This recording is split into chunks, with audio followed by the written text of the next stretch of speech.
we now have a time of questions. So if you have any questions, please direct them in the chat to David Katz. You should be able to see David Katz in your chat box, and send a question to him, and he will chair questions for the panel. Thank you very much, David, and thank you to all the speakers for providing such expert overviews of complicated subjects in a way that's been very, very accessible and very, very informative. We already have one question that's come up immediately, which is a question relating to fact. And I want to put it to Mohammed. The question is that, were you suggesting that Muslims may be suspicious or cautious of do not resuscitate orders in hospitals and indeed by patients? Thank you, David. No, we're not suspicious of that at all. I think it's a choice, and we just have to make sure that it's an informed choice and it's based on our religious requirements, whereby it depends on what level. There are some issues whereby do not resuscitate is perfectly allowable, and in certain cases it's not allowable. But that is where it is. It's not, we're not suspicious in any respect that the government or the hospital are trying to deliberately push do not resuscitate. But I'm just saying is the fact that there are instances whereby if you are in that particular position and you don't want to be resuscitated, it is permissible in certain circumstances. Thank you. Thank you very much, Mohammed. And now there is a question which was partly raised by David, but also by, to a certain extent, by Daniel. It's the question of, there was in your comments a competitive eugenics, competitive nationalism of eugenics between different countries vying for their ability to actually achieve the eugenic objectives. I'm interested to hear your views about what you feel about the comparative attitude to introduction of physician-assisted suicide and of euthanasia. Are we living through a period where there's a similar kind of competitive scheme, the different states in the United States, the different countries in Europe? And is this actually a part of the danger, if you like, or the risk of the current debate in the UK?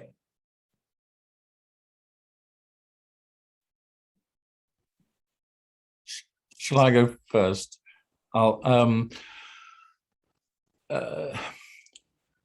One thing which strikes me is that despite the sense that one sometimes has in discussions of this in the media, is actually how slow this change has been. That the Voluntary Euthanasia Legalization Society started in 1935, and up until the end of the 20th century, there were still only 3 jurisdictions in the world, Switzerland, the Netherlands, and Oregon that had it. And now we have some states in the United States, but a minority. Some states in the EU, but a minority. Some states in the UN, but a minority. Where we've had very large social changes in relation to marriage and in relation to contraception and abortion and reproductive attitudes to reproduction. In this, there has been caution, and I think there has, and it's good that there has been caution. So I don't think it necessarily is the case, but for some countries, I think it is the case, and unfortunately, politically, it's been painted as similar to other things, similar to homosexual marriage, or similar to liberalization of abortion, and something which you ought to be in favor of if you're liberal, and you need, and then you show your virtue signal. And this isn't just a problem for this issue, this is a problem for other issues, that instead of thinking about issues one at a time, you put them all in a bucket, and they're either one thing or they're another. And I think that some countries have tried to push as far as possible, and I see this in Canada. What's happened in Canada has been so rapid. The number of deaths in Canada now has overtaken those in the Netherlands. Thousands of people are being euthanized in Canada, and any concern about limits, any concern about conscientious objection is being suppressed with a strong sense of pride that they're out competing in this way. So in some countries it has got like that, but I don't think it necessarily is the case. It doesn't need to be the case, and I think that it's really important that we try to separate out different issues and say, well, just look at this for what it is and say, is it a good idea or not? But there are some countries where they take pride in how quickly they're going, and they're going more quickly than anyone else. And I fear that Canada is in that category. Yeah, I'd agree, and I think it's very useful to point out that most countries in the world have not adopted this, and that it has been very slow at a sort of level of whether a nation or a state adopts it. But I think you're also right, David, that once a country does adopt it, there has been this sort of pattern of, we're going to do a better job of it than the previous country that did it, right? And there's that sort of competitive sense. And I think you saw some of that in Belgium with respect to the Netherlands, and I think you see, as you pointed out, Canada doing that with respect to the Low Countries as well. We're going to do it better. And part of that is also still, I think, part of the way technology works, right? The technomedical gestell. Once a procedure it becomes permitted in medicine, no matter what it is, we have what's called indication creep, right? So what you do is more and more people become eligible for the procedure when you thought it was only going to be available for a certain number of people. And I think you just see that happening in spades in places like Belgium and Canada, in which, well, if it's okay if you're terminally ill, isn't that harming people who are equally suffering but are not terminally ill? So we should have psychiatrically ill patients or patients with chronic diseases eligible. And what happens to people who can't say that they want it? And we move to persons who are demented or unable to speak for themselves, with the family saying, oh, they would have wanted it if they were able to speak for us. And so the number of persons who are eligible for it begins to increase. And some of those pressures are just internal to medicine and internal to our technological way of thinking. And can I also say something which is indirectly related to that, but something which really struck me very strongly from Professor Salmasi's talk was it's about control and not autonomy, is the irony that I have often thought of in relation to euthanasia or assisted suicide. So there are some countries that only allow assisted suicide, so you have to take the poison yourself, and some which allow both euthanasia and assisted suicide. And when you have the choice, overwhelmingly, people don't want to do it themselves. They want the doctor to do it. So Canada, out of 6,000 cases or so almost 7,000 cases in 2019, 7 were self-administered. 7 out of 7,000. And that's because by handing it over, you feel safer because the doctor's in control. The syringe belongs in the hand of the physician. And it is really striking that it isn't actually about autonomy. It is about feeling safe because the doctor's in control. And this is a pattern across all countries that have them both, that if you give the people a choice, then in the end, they don't want to do it themselves. They want to feel safe in the hands of the doctor. There's an interesting question was raised, which I think has been partly answered by Daniel, was that the thought has been expressed that it was a particularly chilling exposition on the subject. But the concern is that it was only at the latter part, at the end, when it became clear that he appeared to be totally against the idea. Daniel, would you like to comment on that? Well, I guess I'm trying to be objective in laying out what the logic was, and so yes, if I didn't display my hand, it was just to sort of say this is the underlying logic. If you think there's a problem with that logic, I'm in total agreement with you. But I wanted to lay out what I think the underlying form of thinking is that leads to this. There is one element which follows on from that, which is the element of one of the issues in the UK is the suggestion of the fact that you will have to have lawyers participating in making decisions and final decisions. But what is the position, in your view, about the role of the doctor as the expert who that lawyer is going to consult? What is the status of those doctors when, if you like, they're going to be handling the needle, but they're going to actually also be handling the evidence that goes towards the hanging judge, if you like? Yes, well, I don't think that anybody is in a particular position to judge what is, in an objective way, what is intolerable suffering, right? Let alone a physician. I mean, we don't have any sort of expertise in doing that. I don't think anybody else does either. But yet, that's the odd position that the physician is put in. And in point of fact, what simply happens is then, at least as it turns out in the United States, and I suspect in other countries as well, is that there is no questioning, because patient says, I'm suffering, and the patient says, it's intolerable. Who's to say anything different?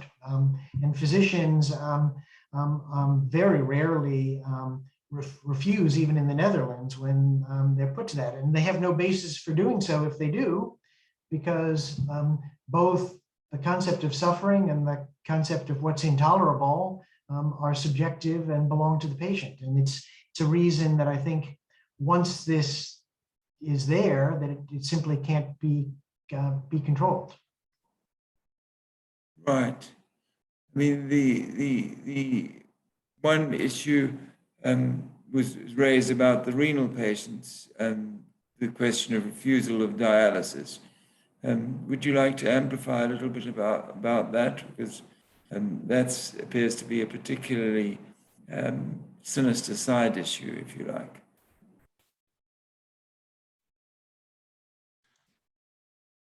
Thank you, Professor Katz. Yeah, I mean, this was something that I was alerted to by a professor of nephrology who had seen this paper quite recently, but it does appear to be more of a trend. Now, the paper doesn't cite this connection unequivocally. It is a link.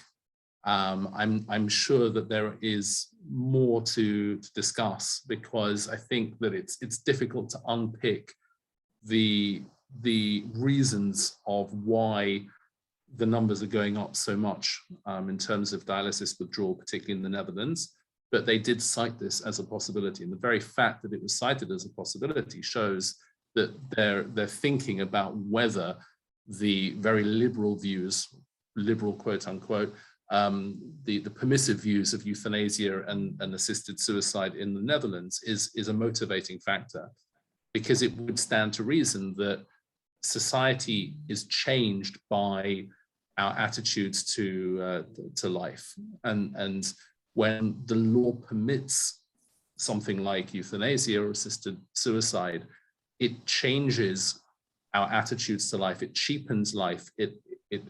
There is a paradigm shift in society on the way that you view the sick and the elderly and those with illnesses. And some people might say, well, that's great. You know, we're putting the patients in control. They're getting to choose for themselves that, you know, they don't have to suffer. They don't have to treat themselves. They can allow nature to take its course. You know, to me, this is a huge red flag of what I said before about the law of unintended consequences, which is very often, you know, even more than the slippery slope argument. I think the law of unintended consequences is, you know, to me, a huge concern when it comes to the idea of allowing euthanasia and assisted suicide in society. It's the effect it has on the culture and the way of thinking, the mode of thinking, the attitudes that we have to life itself, which I think are going to be seriously under threat. And I think that is an incredibly worrying trend. Thank you very much, and raising several issues. One of the issues that's been brought to the fore in this country is the question of vulnerability, question of inequalities. Is there any discussion about the inequalities in society impacting on physician-assisted suicide? For example, when you're less affluent, or when you're less able to go out into a safe environment because of financial reasons, is that impacting in other countries on these issues? Maybe Daniel, if you comment on maybe in the United States, that might be considered. Sure, at least in the United States, I can say that minorities are, for the most part, extremely reticent to take this up, and poor people are very underrepresented among those who take on assisted suicide. Again, I think it's more of an indication of the centrality of control as the issue. It's the person who is actually, psychological studies have shown that people who have what's called a dismissive personality type, who are sort of have lifelong obsessions with issues of control and difficulties with relationships, are the most likely to seek and to carry out assisted suicide in the United States. And they tend to be very successful people, right? They're in charge of corporations, they're in charge of lots of other people and used to being in control, and that's the issue for them.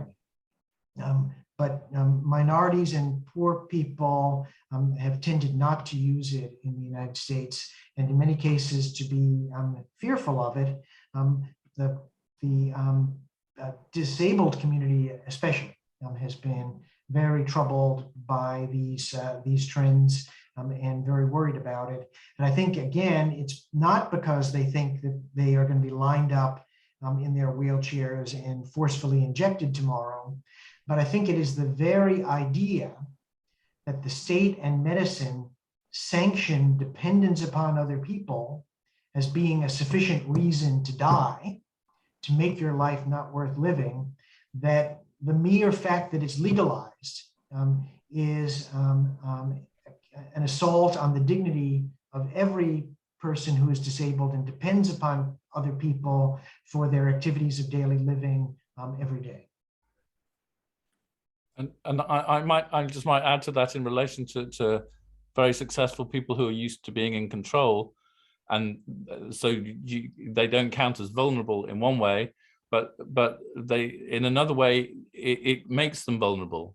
And in particular, that's why men more than women at retirement who have been very successful are also vulnerable to suicide, to non-assisted suicide, because they are less able to cope with not having the degree of control that they are used to having.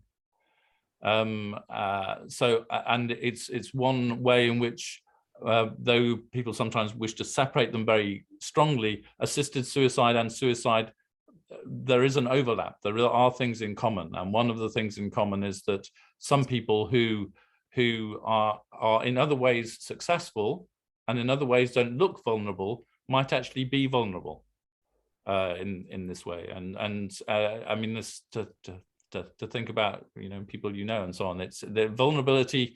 The vulnerability is not just about socioeconomic things. Right. I mean, one of the issues that your Daniel, your image of the psychiatric hospital resonated, because presumably psychiatric patients are a particularly vulnerable group in this context. And one is brought to mind the issues about the questions of psychiatric hospitals in the former Soviet Union and the way they have had to adapt to changes in psychiatric practices, which is actually very extremely disturbing. I wonder if you'd care to comment more about that. Two things that might be said. One is that, yes, Soviet psychiatry is exactly another example of totalizing medicine and the totalitarian state coming together, right? So medicine is then used to control the dissident, right, as an agent of the state, and so again, those who naively think that we are incapable of doing this and that we've learned our lesson and we have nothing to do with what happened in Nazi Germany, I think are just naive, and we need to be vigilant about these possibilities. The second is the vulnerabilities of psychiatric patients are very real. I very much appreciate what David said about the person in control also being vulnerable in their own way because of their concern for being in control. And it just reminded me that a Jesuit psychiatrist who worked for many years at one of Harvard's teaching hospitals, the Massachusetts General Hospital, was named Ned Kassem. And he used to always emphasize that the person who says, I am thinking about suicide, is quite often testing the waters. What they want to do is see if somebody is willing to say to them, you shouldn't do that. You are worth too much to me, to everybody who loves you, to the world, to do that. And what they fear is the answer that legalization gives them. Sure, go ahead, it's okay, right? And that again becomes a troubling way in which, David and his colleague David Patton have shown, at least in the United States, that jurisdictions in which assisted suicide has been legalized also actually have a concomitant increase in the rate of suicide in the general population. And it may be because of this sort of more global general acceptance that suicide is okay under certain circumstances. And that is very dangerous for people who are vulnerable. Mohammed, you? Yeah, sorry, I just wanted to just touch upon the previous one in terms of inequality in health. Inequality in health is a concern for everybody for certain areas, and it was very demonstrable. And I'm sure Professor Katz, you will agree with me, during the COVID pandemic, you saw some of the inequalities in health contributed to the higher levels of death in certain communities and certain deprived areas. So that obviously, as Daniel has said, may lead to people not having access to proper medical care to think about the suicide aspect of it as well. But I think what most importantly worries me, which Moshe has also told me, is how much are we valuing our life? Are we trying to put a price on our life? And sometimes when they are, one of the arguments which has been submitted for assisted suicide is the cost, to try and save costs, to say, well, is it worthwhile looking after this patient and what's going to cost me? So are you actually valuing, and you know how to value the life of a person? Surely, as a society today, we should be a caring society. We should be investing more to palliative care. We are longer living because of science, a bit of better medication. That is why people are having a longer life. So surely, as a country, we should be investing more in palliative care and giving equalities in health, and not valuing somebody's life to say that, listen, he's not worth surviving, he's not worth it. No, this has been determined by the Almighty. And I don't think we should be interfering in what is the natural course. That would be my comments. Thank you. Thank you, Mohammed. And I think that we've now given our speakers a fair grilling about the things that they've said already. Before I hand you back to David, I don't know whether any of the Moshe, Mohammed, or Daniel want to make any further comments that they feel may need to be said. Any comments? Moshe? I think that all of the things that have been said this evening have been really valuable. I've learned a lot. I think, as I said before, one has to be very careful not to view this simply as a debate. These are real lives that we're speaking about. There are real people out there who are suffering. And as painful as that is, we have to recognize that no set of laws in society is going to be perfect. Medicine is not perfect, and human beings are not perfect. All of those things are imperfect, and we've kind of gotten used to thinking, as Professor Solmesi intimated before, that this is all about, this is more about control rather than autonomy. We're used to thinking that we can be in control of everything. And I think allowing ourselves to recognize the imperfections that we have in those arenas of law, of medicine, and of humanity, and recognizing that we can't control everything. We have to allow ourselves to recognize the very fact that we are going to die, and we will not necessarily have control over how we die or when we die. It's quite a sobering thought, but it links beautifully into the concept of faith in religion, that we have to have a little bit of faith inside of us to recognize that, particularly if we are of a religious faith tradition and a religious persuasion, that God is in control, and that faith and trust in God has to come through. It's a difficult one to sell to wider society, but I think from my perspective, that's quite comforting to me. I hope it's comforting to others as well. Mohammed?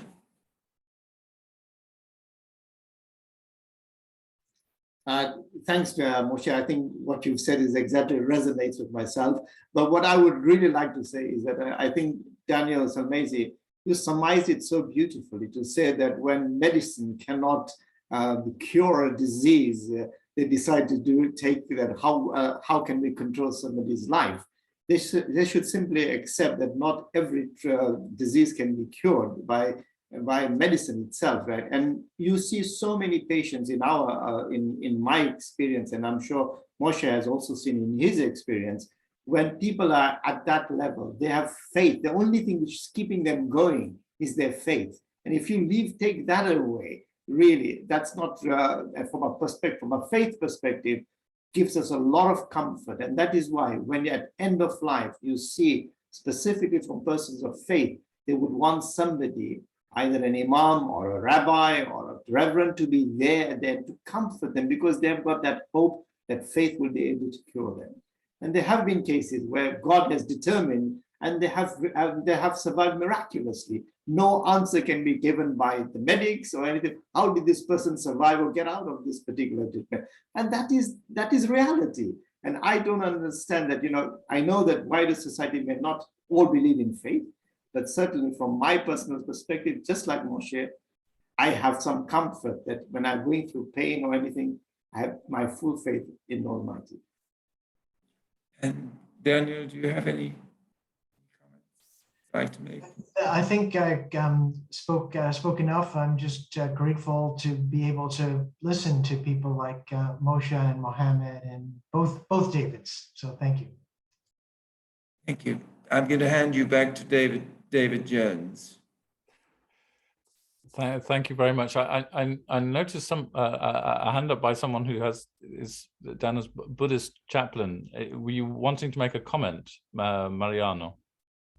Yeah, and it is a bit late in the day, but there is an important issue that people can take away anyway with them. When I raised the issue of the natural death and the decision by the patient not to carry on with intrusive procedures and so on, that kind of issue, well, that is a specific one, but technology is changing constantly all the time. Yeah, and there is a cost to it as well. And what kind of life as well? A vegetative life, or there is an issue which cannot be swept under the carpet.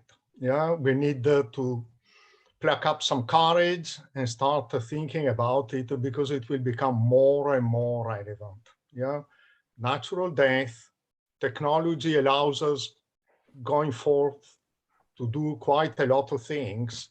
Where do you draw a line? Yeah. Yes, thank you very much. So, I mean, some of which I think perhaps relates to what's Professor Salmasi was saying, and I think there's a kind of irony here that technology is driven by this desire for control, but then people become fearful of what technology has produced. So one of the things that people are afraid of in relation to that end of life is that they won't be supported in, as you say, a natural death, a death which seems to come in a natural way, but that technology will add to their burdens and become an extra kind of thing. And this may also be a flip side of this question about how to be humble, how medicine can be humble, and this is I think an important part of palliative care, an important part of medicine. So thank you for introducing it. I've been struck by the similarity, the commonality of view that we've heard tonight.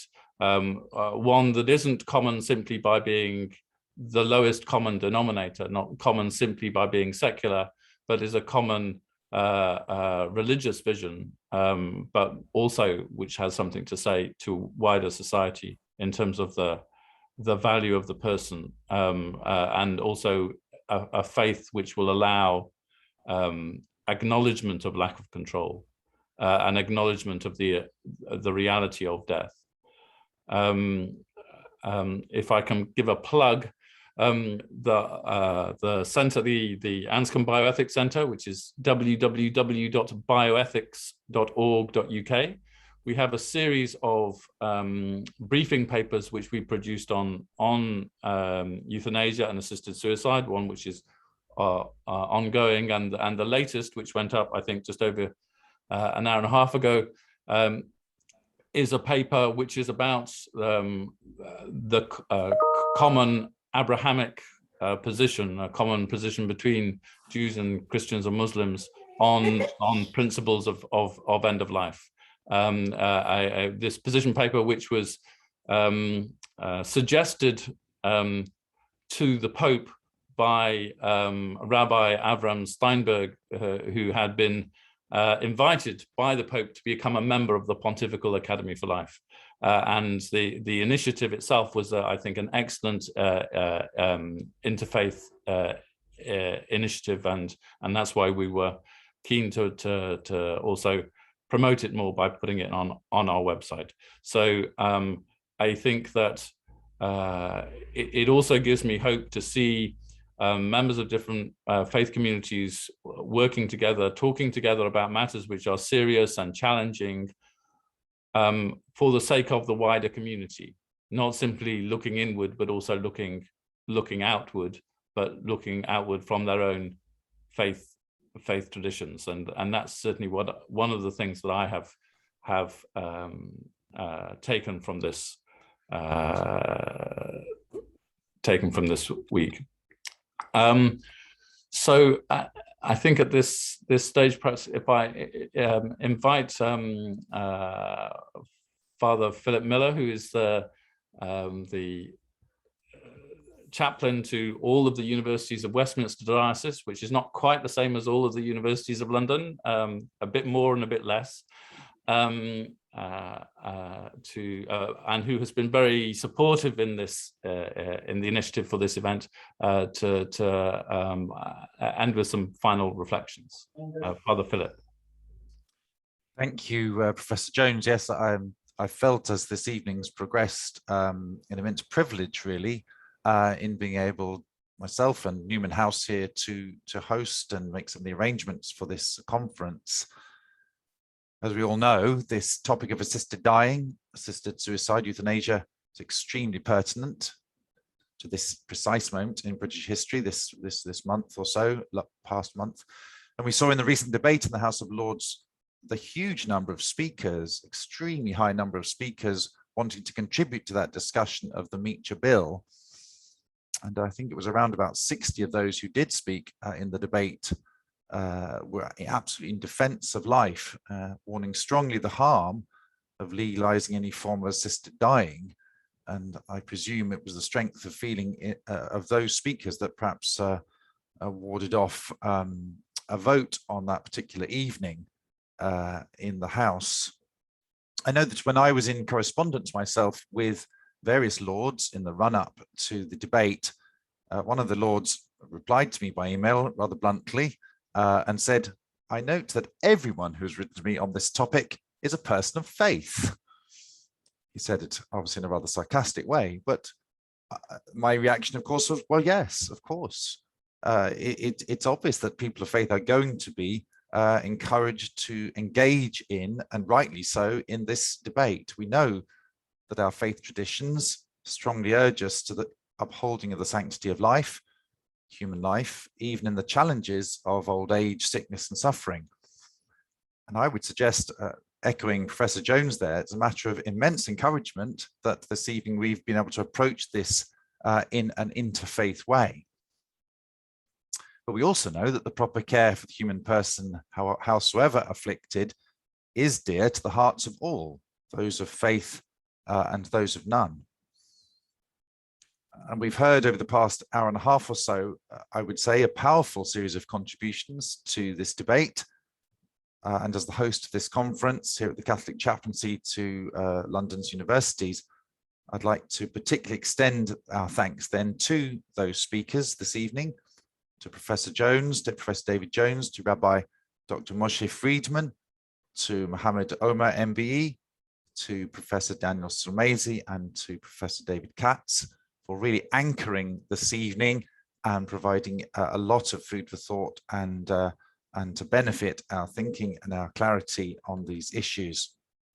They've given us a really broad approach, I think, this evening, and we thank them for taking the time they have to share their learning, expertise and experience with us at the forefront of caring for the sick, which of course is a matter that sometime or another is bound to reach into and touch all our lives profoundly. Issues of sickness and death to touch us all one day.